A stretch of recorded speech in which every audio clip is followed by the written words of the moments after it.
Ladies and gentlemen, good day and welcome to the Kalyan Jewellers Q1 FY22 conference call hosted by ICICI Securities Limited. As a reminder, all participant lines will be in the listen-only mode and there will be an opportunity for you to ask questions after the presentation concludes. Should you need assistance during the conference call, please signal an operator by pressing star then 0 on your touchtone phone. Please note that this conference is being recorded. I now hand the conference over to Mr. Aniket Sethi from ICICI Securities Limited. Thank you and over to you, sir. Thanks, Malika. Hi, good afternoon, everyone, and thank you for joining. It is an absolute pleasure at ICICI to host the management team of Kalyan Jewellers for the Q1 FY22 results call.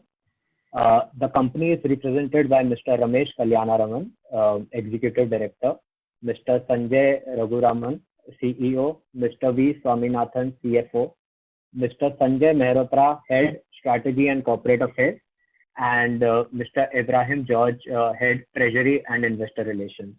I would now hand it over to the management for their opening comments, post which we'll open the floor for question and answers.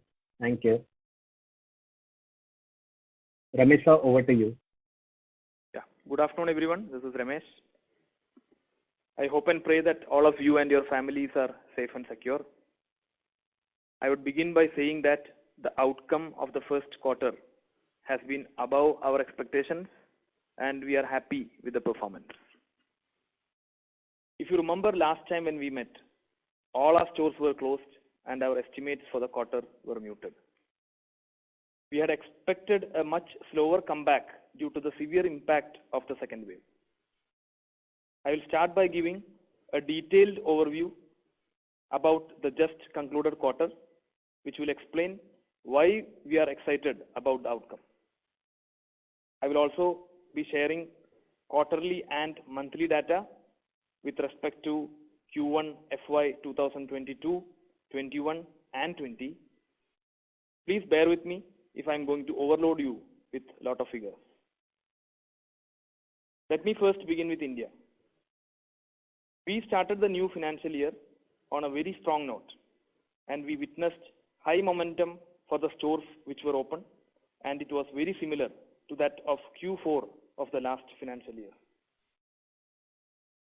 For the month of April, with only 80% of our showrooms operational, our revenue growth ex-GSS, our gold saving scheme, was approximately 24% when compared with April 2019. The reason why I mentioned ex-GSS is because there was a significant drop in GSS revenue contribution this year, driven by disruption in scheme enrollments during the same period last year due to the nationwide lockdown. Our SSG ex-GSS in April, when compared to 2019, normalized for working days, was approximately 41%. I am not giving any comparison with April 2020 since it was a zero revenue month. Month of May was almost a washout as most of our stores were closed. The month of June, some states started relaxing the lockdown norms and many of our showrooms across the country started to resume operations with restricted working days and hours. We witnessed strong momentum for the stores which were open and our revenue achievement was approximately 81% ex-GSS when compared with June 2019, even though only 53% of our stores were operational. When we compare with June of last financial year, our revenue growth ex-GSS recorded a growth of 2%. This revenue achievement is despite two of our major markets, Kerala and Tamil Nadu, which usually contribute more than 40% of our total India revenue, were only operating at 20%. The SSG ex-GSS normalized for working days for the month of June was approximately 57% when compared to June 2019 and was 68% when compared to June 2020. Now, if you look at the quarter as a whole, the revenue achievement when compared with Q1 FY 2020 was approximately 58%. However, ex-GSS, the revenue achievement was approximately 70%, with approximately 52% of our showrooms operational during the quarter. If you compare the revenue with the previous financial year during the same period, the achievement was 194%. The momentum witnessed in this quarter was very similar to that of Q4 of the last financial year, and the margins are also very comparable to Q4 of the last financial year, even though we had a higher impact of customs duty for this quarter. The highlight of the quarter for India is the faster recovery given the resilience of the sector and continued strong momentum driven largely by the shift from unorganized to organized. Now let me give you an overview of our Middle East operations. Almost all our stores in the Middle East were fully operational during the quarter. Middle East also witnessed very strong recovery during the first few weeks of April, very similar to the recovery levels witnessed during Q4 FY 2021. However, on the back of a peaking second wave of COVID-19 in India, there have been temporary disruptions to business in the region, driven largely by the ongoing travel restrictions imposed between India and Middle East, as well as muted consumer sentiment amongst the Indian community in that region. Revenue achievement in Middle East was approximately 56% of Q1 FY 2020, and it was 283% for the same quarter of the last financial year. Before I conclude, let me give you a quick update on the current market situation. Month of July and first few days of August witnessed a very strong momentum in India, very similar to Q4 FY 2021. The new customer growth continues to be in the range of 50%, largely driven by the shift from unorganized to organized. This trend has been visible over the past 3 quarters. In the Middle East, customer sentiment has been improving. Our primary focus has been on safety of our customers and well-being of our employees. The brand communication has also been revolving around the store hygiene and safety measures taken, which also includes vaccination of store staff. These initiatives were well accepted and appreciated by our customers. One important development during the quarter was the announcement of compulsory hallmarking by the Government of India. This, we feel, is a very significant step towards making the industry more transparent and will further accelerate the shift from unorganized to organized. Enforcement of quality will lead to a level playing field for the organized players, because a few unorganized players were at an advantage by selling inferior quality products at a lower price. Also, with the HUID coming into force, non-billing sales will come down drastically, which was again an advantage for a few players in the unorganized segment. The final takeaway is that the momentum has been extremely positive. The SSG has been very positive. The margins are almost steady, and the tailwind is very significant and well positioned for players like us, and we will address this opportunity. I will now hand over to our CEO, who will take you through the performance highlights for Q1. Over to you, Sanjay. Thank you.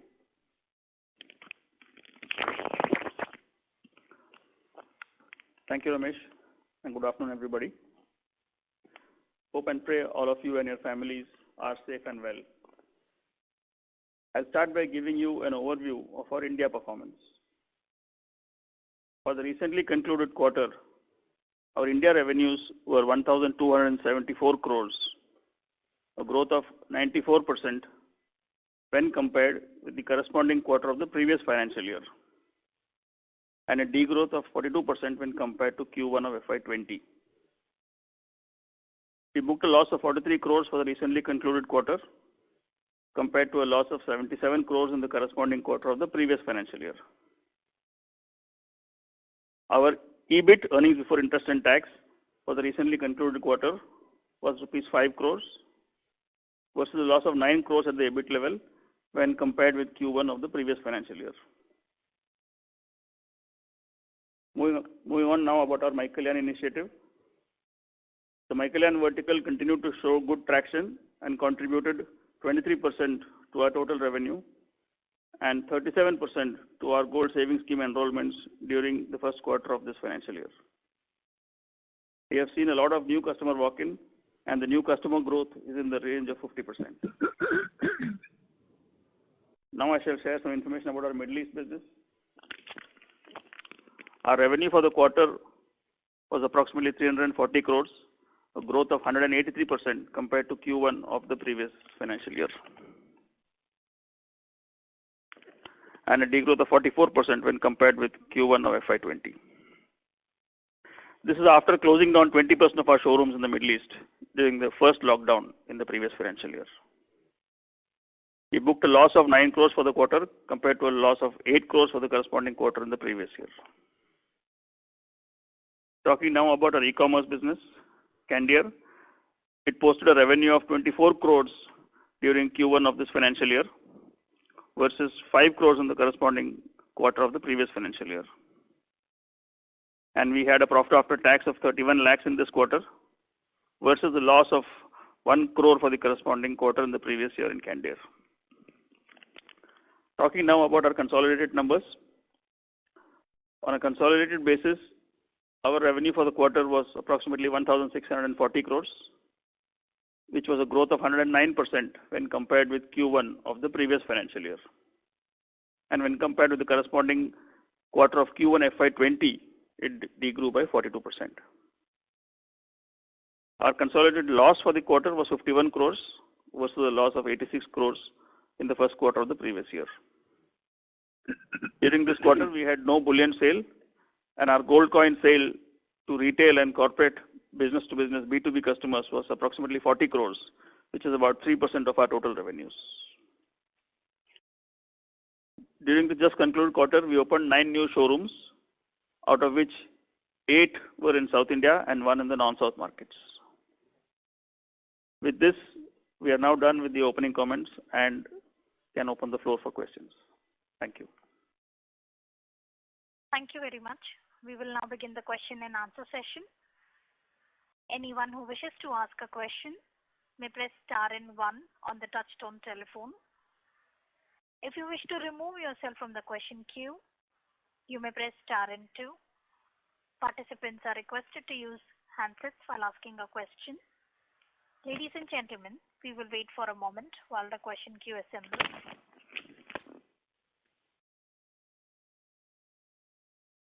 The first question is from the line of Gaurav Jogani from Axis Capital. Please go ahead. Thank you for taking my question, sir. So my question is with regards to the gross margins that we have seen in the base quarter. I understand that there was due to some exceptional cases in the base. However, how is your view on the gross margins going ahead, given that we are seeing some increase in the competitive activity in the market? So any views there? Has the level of discounting or promotions increased? And just related to this, even your promotions and sale expenses have increased on a QOQ basis as well. I mean, compared to Q4 versus Q1, a month of May being washed out. So anything that you can add there? Yeah, so we can divide the questions into 2. So usually a steady state gross margin will be around 17%.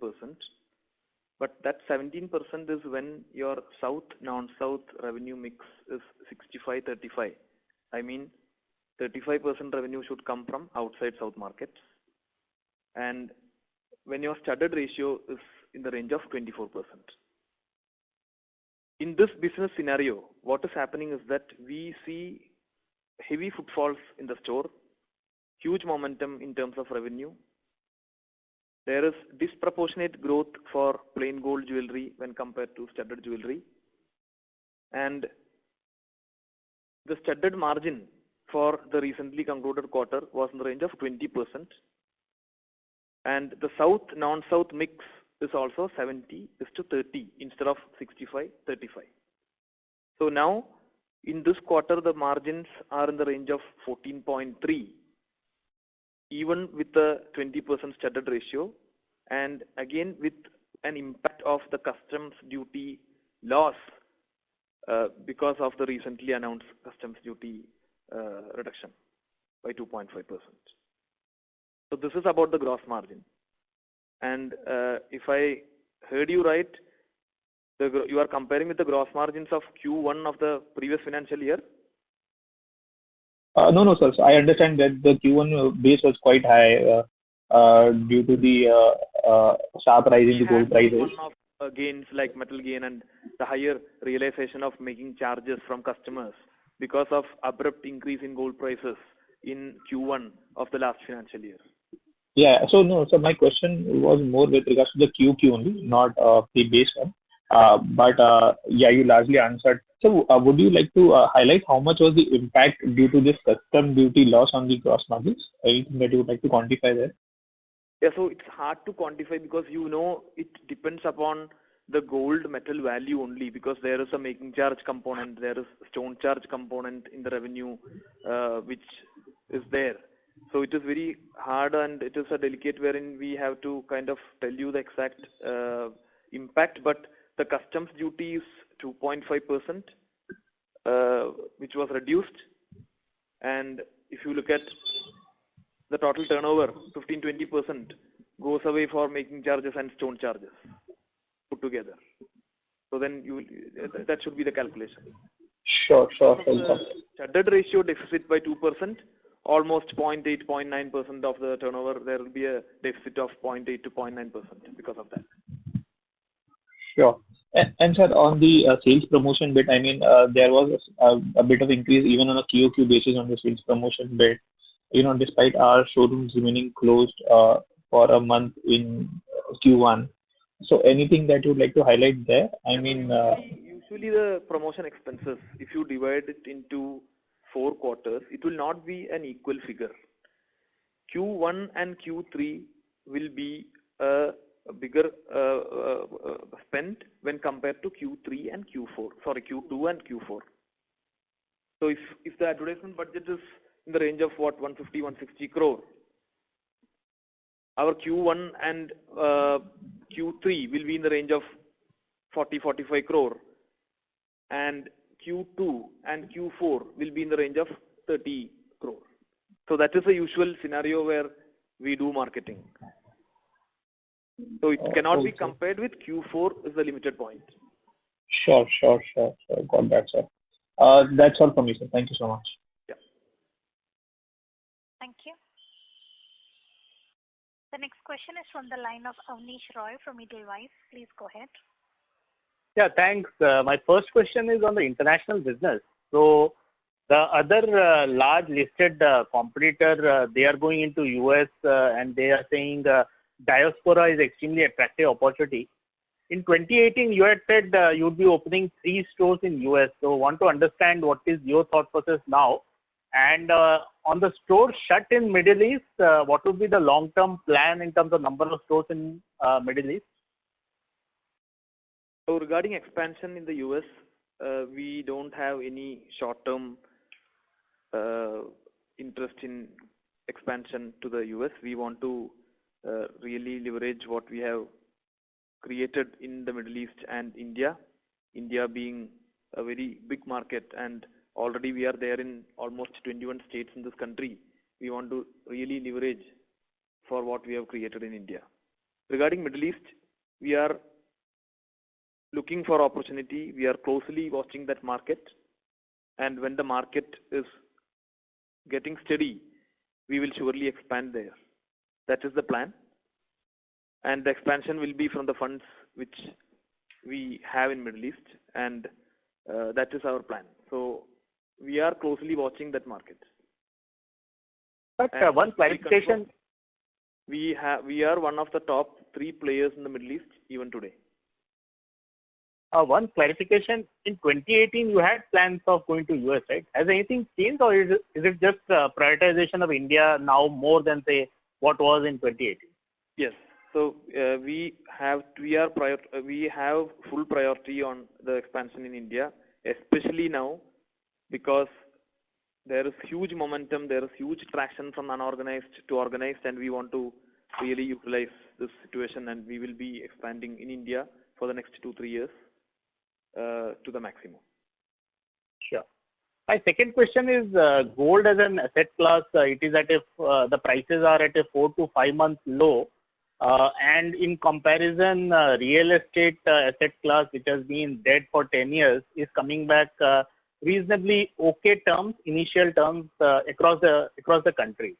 And many people believe that real estate could be seeing a multi-year good phase, and stock markets are also doing reasonably well. So near term, do you see gold as an asset class becoming less attractive because it has come off significantly from a 1 year perspective, from a 5 month perspective? Yeah, so first of all, let me just clarify that Kalyan Jewellers is a retail brand, and we have zero bullion sale, zero bullion revenue. We only sell gold coins, and that also not more than 2 to 3% of our total turnover.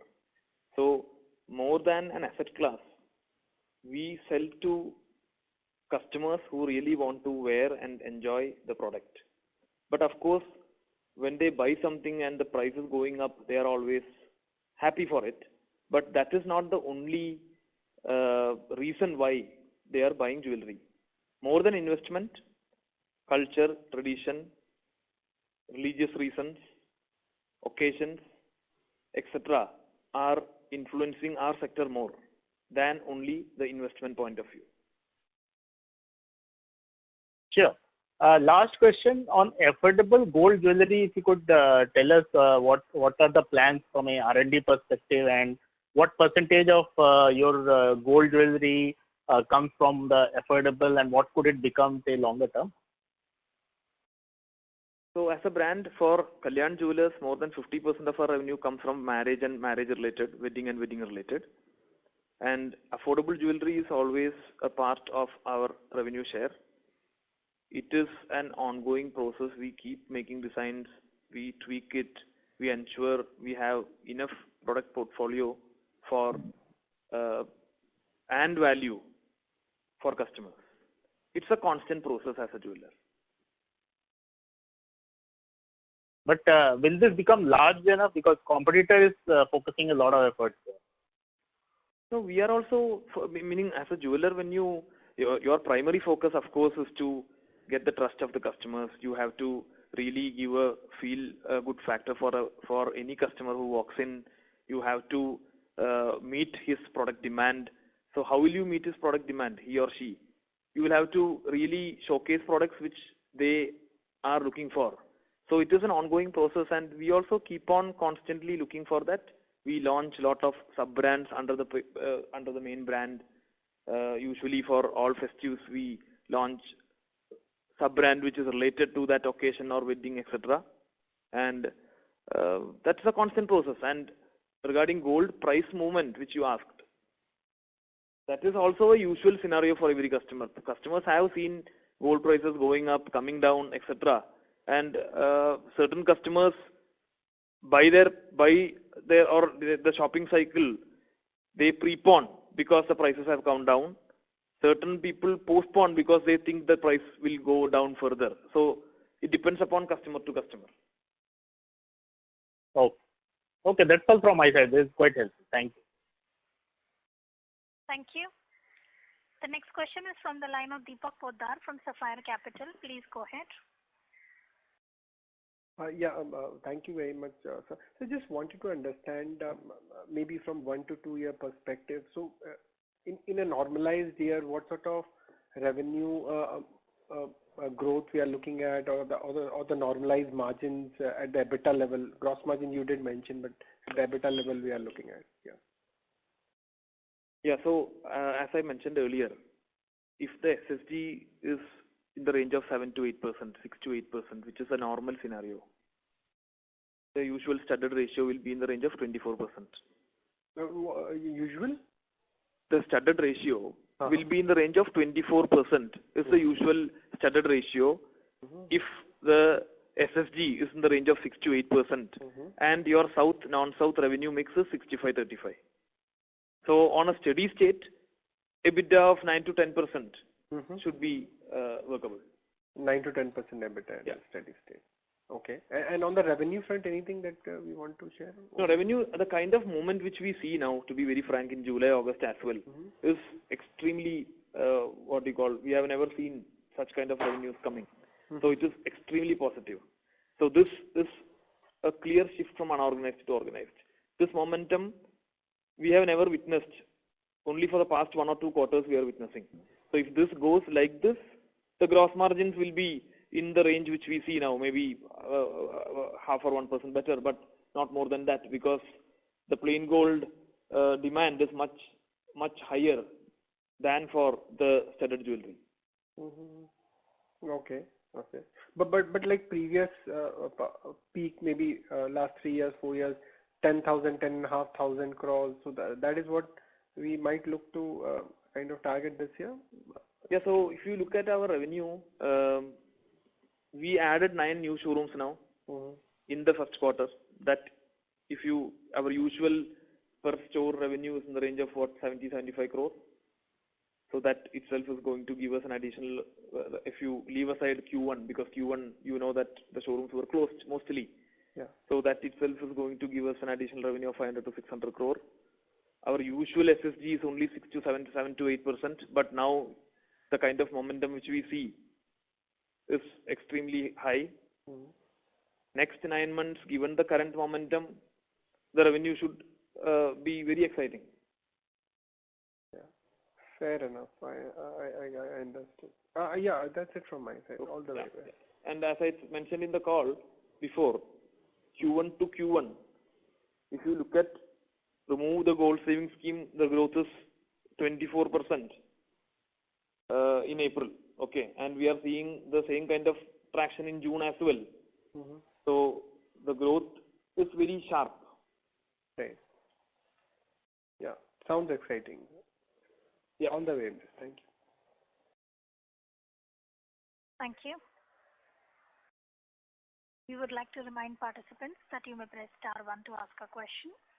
The next question is from the line of Shirish Pardeshi from Centrum Capital. Please go ahead. Yeah, hi Ramesh. Good afternoon and thanks for the opportunity. I have 2 questions. You have said the momentum has increased in the month of July and August. What I wanted to understand, this growth rate you have seen across, is it broad base or is it more heightened in the non-South markets? Yeah, so if you look at in April month, actually the growth in South markets were more than non-South. Because as mentioned in the earnings call for the last quarter, in South India, we are there in all Tier 1, Tier 2, Tier 3 markets, wherein certain customers who are now relocated to their suburbs in South. For example, a customer who was in Bangalore today in Hubli or Belgaum, we will be able to cater them because we have stores in all Tier 2, Tier 3 markets in the South.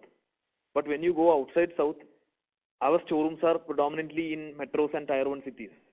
So a customer who is in Bombay today relocated to say a Kolhapur, we will not be able to cater them. So our growth rate was more in South India than in non-South markets in the month of April. But when it comes to June, we think that things are coming to normal because I think people are going back to their own cities to work because the growth rate has been very similar. The South and non-South revenue growth is very similar. So in June, when compared to FY 2020, South has grown SSG by around 60%. Non-South is in the range of 52-53%. Yeah.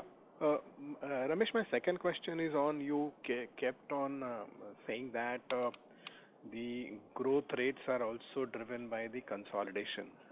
If you can spend a minute or two explaining exactly what is the change which is happening.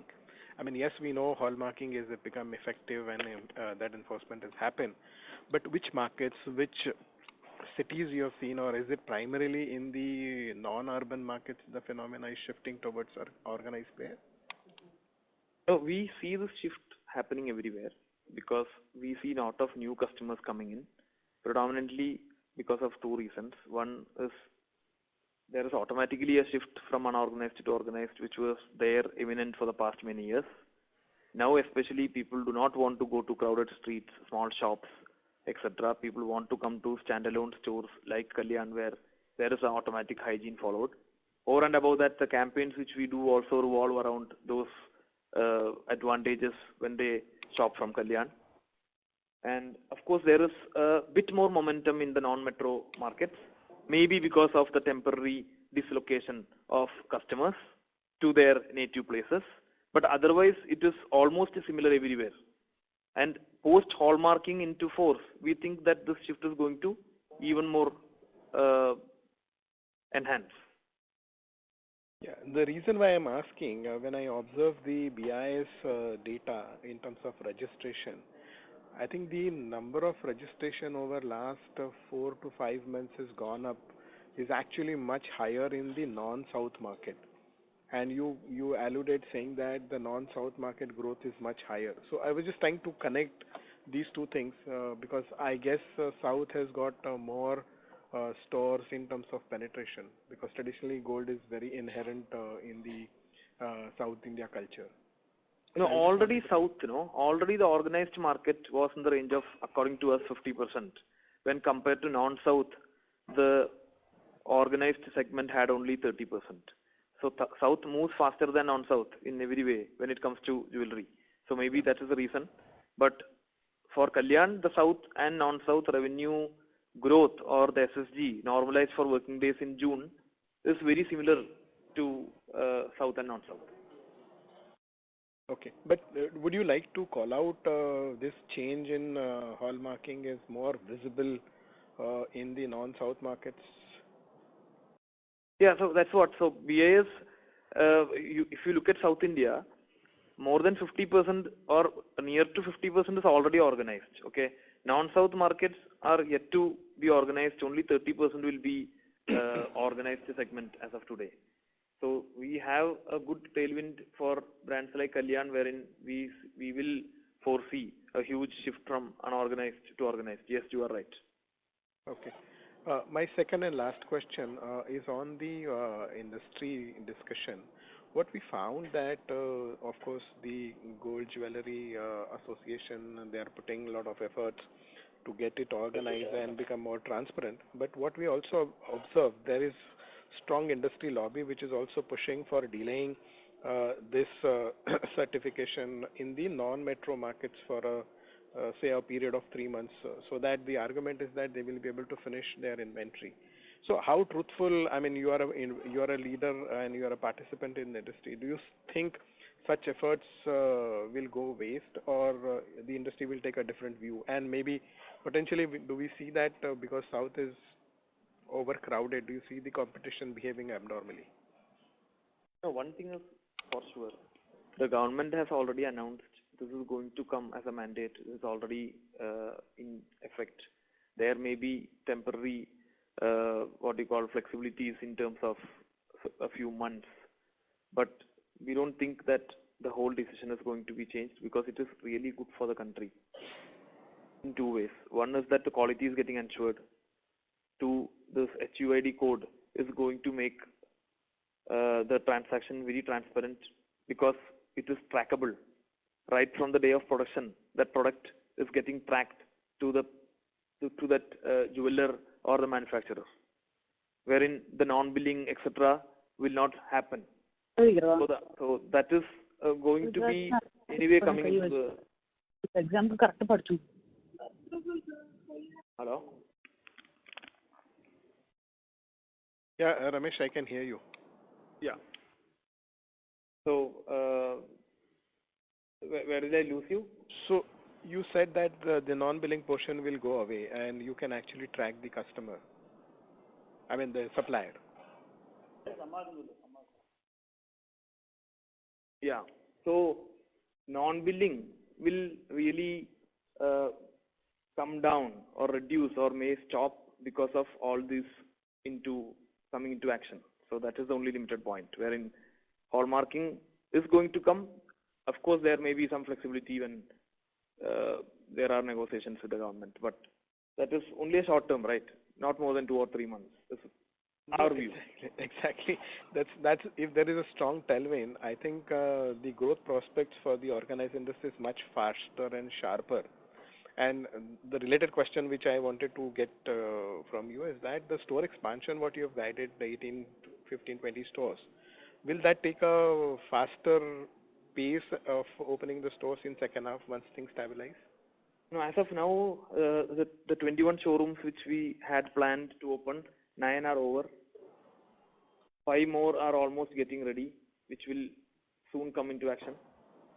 And as of today, the plan is to open, as per the plan, 21 showrooms in this financial year. Okay. Regarding acceleration in the plan, the only thing which we are validating is that we had plans to bring in franchise, but that was a plan which we would like to implement only after a couple of years. That was the initial plan. We are trying to accelerate that plan because we see this huge momentum happening and we really want to utilize it and grab the market share. All right. Okay, thank you, Ramesh, and thanks. All the best to you. Thank you. Thank you. Reminder to the participants, anyone who wishes to ask a question may please press star and 1 at this time. The next question is from the line of Prashant Kutty from Sundaram Mutual Fund. Please go ahead. Yeah, hi. Thank you, sir. Firstly, a bookkeeping question at the interest level. If you look at it, you haven't really seen too much of a significant change. Just wanted to check in terms of what's the current debt level at this point of time and what's the target in terms of debt reduction going forward? Swaminathan, can you take it? Yeah, just a minute. So the current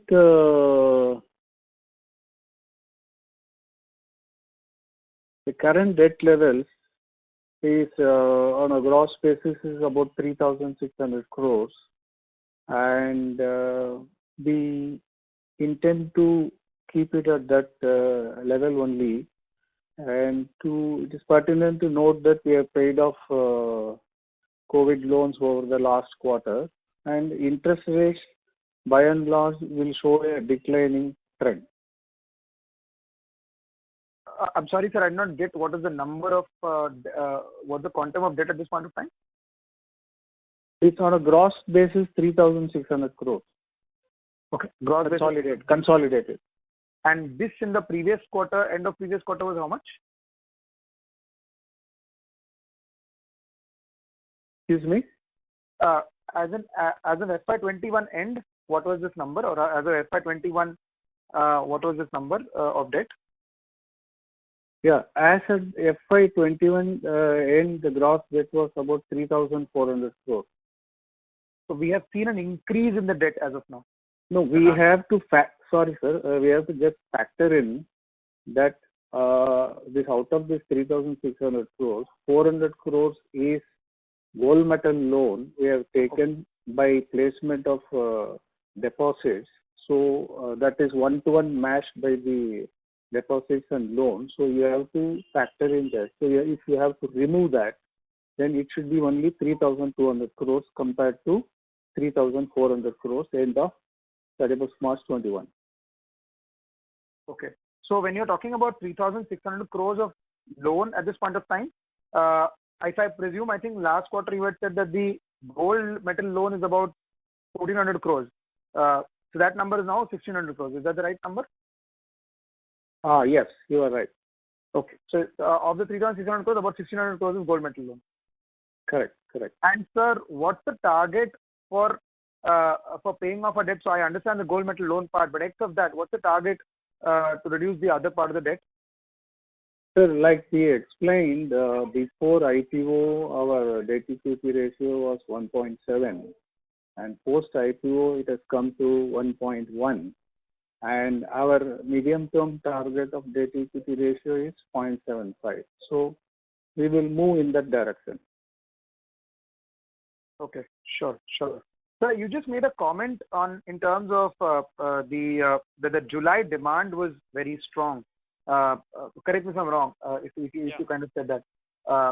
So just also want to understand that typically when you're talking about, you also said that studded is probably not seeing that share of growth, but you also made a comment that gross margins will not be great. So is there a case that you're actually seeing at the very base end level of growth which is there, or as far as gold is concerned, you're probably seeing a little bit of the higher end level also?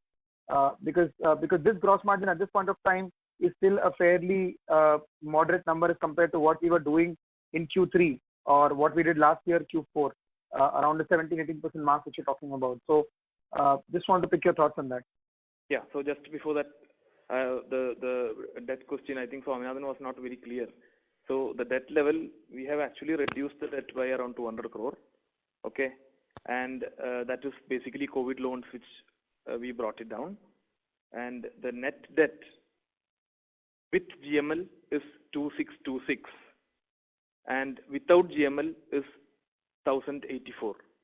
So there is a gap between gross debt and net debt in the range of 800 to 1000 crore.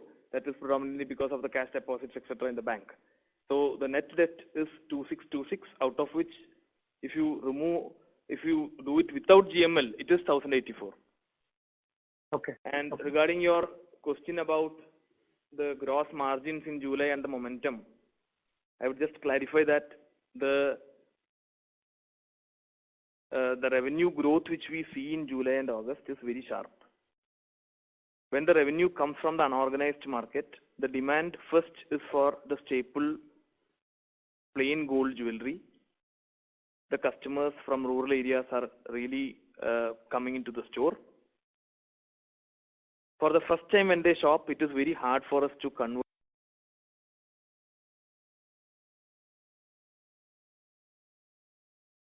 Hello? So the line for the management is disconnected.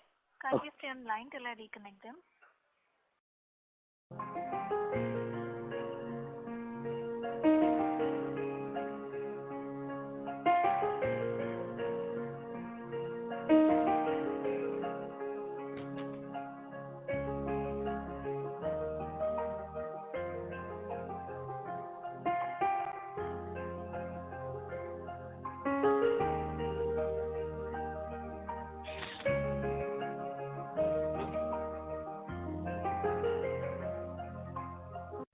Ladies and gentlemen, we have the management line reconnected to the call. Thank you and over to you. Sorry for that. So I think we lost in July. So the momentum which we see in July is extremely positive. The revenue growth which we see, the demand for plain gold jewelry is much higher than the studded jewelry. So when you look at gross profit in terms of percentage, the gross profit might come down, but on a quantity value, it is going to go up because the revenue growth is very, very steep. Why this happens is because the demand for plain gold jewelry is much higher than the studded jewelry because of the shift from unorganized to organized. Sure, sir. But within plain gold jewelry also, is the demand at the lower end?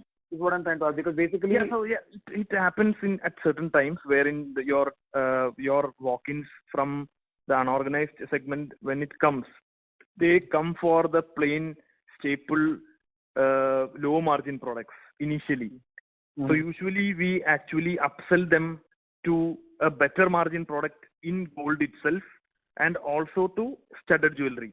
But now what is happening, because of the crowd at the stores, even otherwise the per store revenue is very high at Kalyan. So now with limited working hours and with limited staffs only allowed, it is a bit tough for upselling, which of course affects the studded jewelry conversion as well. So on a normal state of mind, when this unorganized segment comes, it is actually not as tough as today's position, wherein if you work on full working hours and with full sales team. Sure. Understood, sir. And one last bit from my end, sir, if I may. As of sure. now, all the stores are operational, right? Or any store which is not functioning at this point of time, or maybe working with truncated hours? As of today, all the stores are open as of today, but weekends, the store opening is approximately in the range of 80-82%. Sure. Thank you very much, sir, and all the very best to you. Thank you. Thank you. We would like to remind participants that you may press star 1 to ask a question. The next question is from the line of Gaurav Jogani from Axis Capital. Please go ahead. Hello, sir. Am I audible? Yeah, I can hear you. Yeah. So my question is with regards to what the previous participant asked. So while I understand that, because of the higher sale of the gold jewelry, there might be some impact on the gross margin to an extent. But do you think the sheer volumes could outmatch, the impact at the EBITDA level, and the EBITDA margin actually could be higher versus what we have noticed in the past? Yeah, if this momentum is continuing on a quantity wise or on volume wise, your gross profit will be better than your estimate, and your EBITDA level should also improve. In the current run rate, if it goes, because now the momentum is extremely positive. It is very similar to the Q4 levels, is what we are seeing in July and August till today. Sure.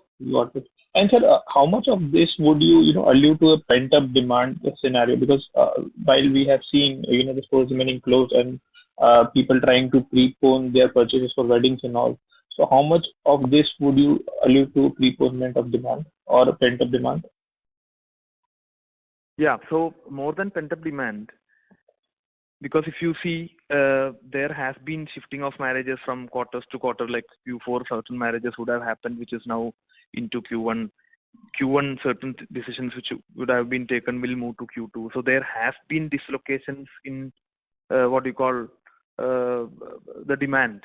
But more than pent-up demand, what we see now is the shift from unorganized to organized.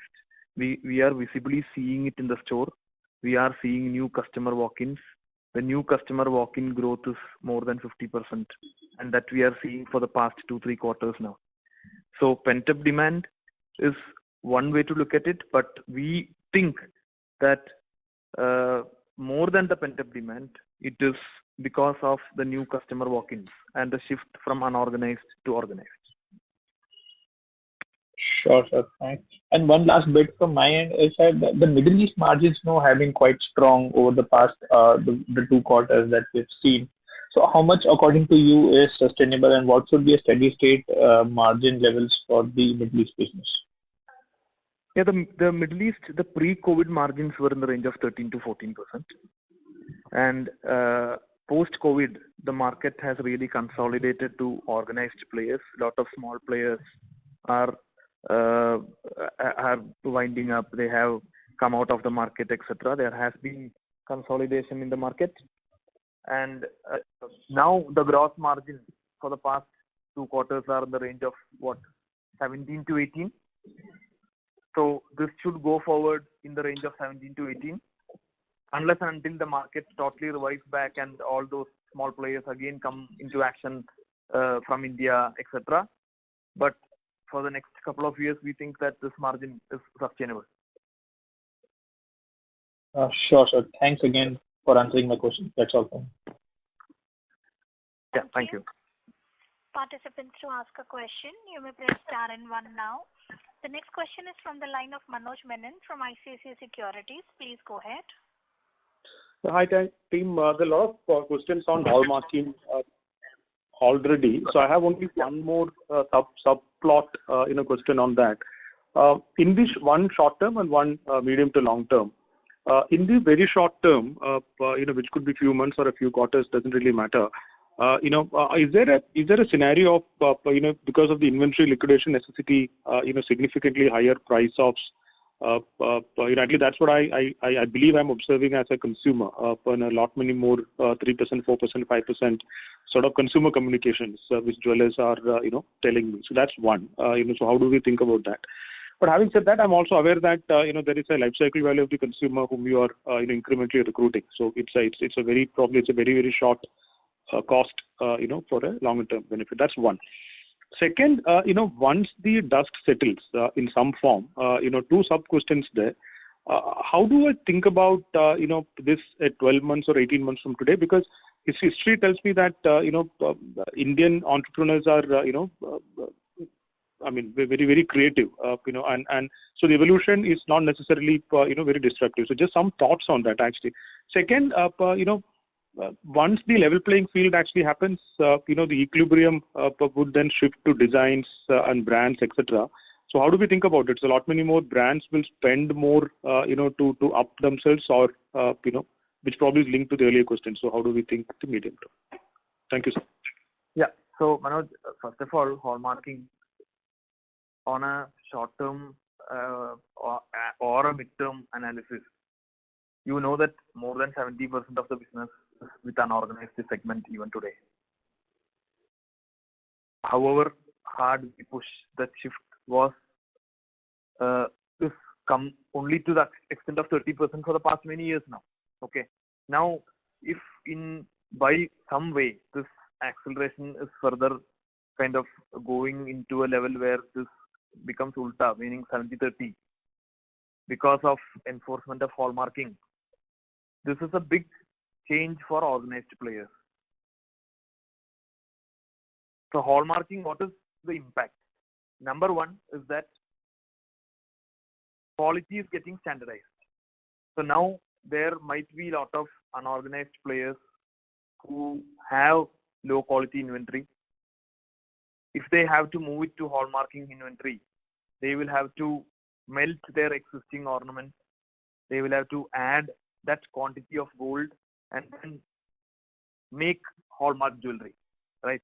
So additional liquidity is needed, which of course at this tough times, it is very hard for an unorganized segment to put more money on gold and make his ornament more pure.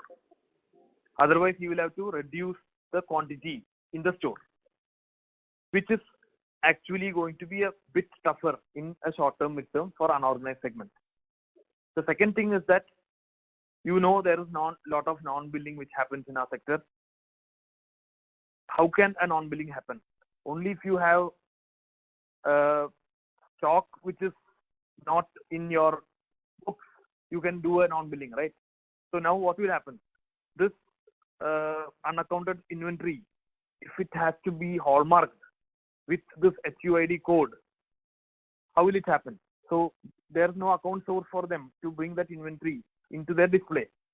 So these kind of unorganized segments will really go away from the market, which is going to really bring in more revenue for organized segment in the midterm, long term, short term, midterm is what we really feel. In the long term, with hallmarking coming in, purity will it will not be a differentiator anymore. That is where efforts by players like us, pay reward, design, brand power, etc. really is going to help brands like Kalyan. Understood, sir. Understood. Thanks. I had one more question on how do you expect, as an industry leader, on the equilibrium stabilizing, in 12, 18, 24 months. Can you repeat it, Manoj, once more? So what I'm just trying to understand is once the consumer, maybe this was asked last time also, but since there is an evolution happening, that's the reason probably we're repeating it, maybe for some more time. See, once everyone complies with it, once the shakeout happens, etc., then how do I think about it? Is it like then design is the only differentiator, and so or is there also will be a necessity for large players to even, let's say, increase the ad spends to even communicate even more than what you're doing today? Or how do we think about that situation once the dust settles? So first of all, I will let me make one thing very clear, Manoj. To create a brand, it takes years. It does not happen over time. It cannot be done in a couple of years. Okay, it has to take its own time, and it depends upon what your brand value stands for. So now, if you look at Kalyan, we have invested huge money in our brand. We have invested more than 1,000 crore if you look at for the past 5 years. The brand has been built on the core values of trust, transparency, hyperlocal, design elements. We have sub-brands for almost all the segments which a customer is looking for. So this is a very long-term, what you call, pain, wherein you will have to really spend for many years to get into that space, which already we are in.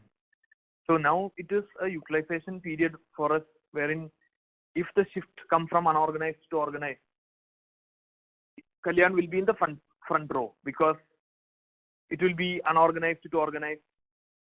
We are a very hyperlocal brand. The inventory is hyperlocal. The brand name is very hyperlocal. We have My Kalyan centers across villages wherein you can really convert those customers into your brand. So we are well positioned, and that is the major advantage which we have. We also have a very good digital spend or digital space wherein it really helps to convert customers to Kalyan Jewellers.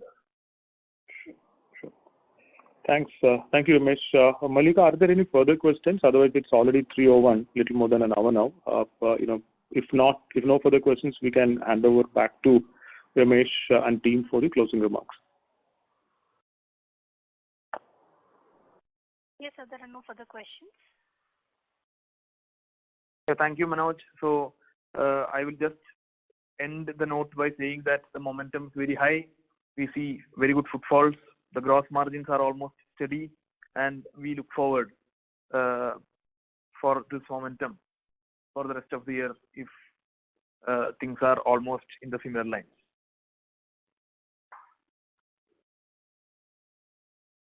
Thank you.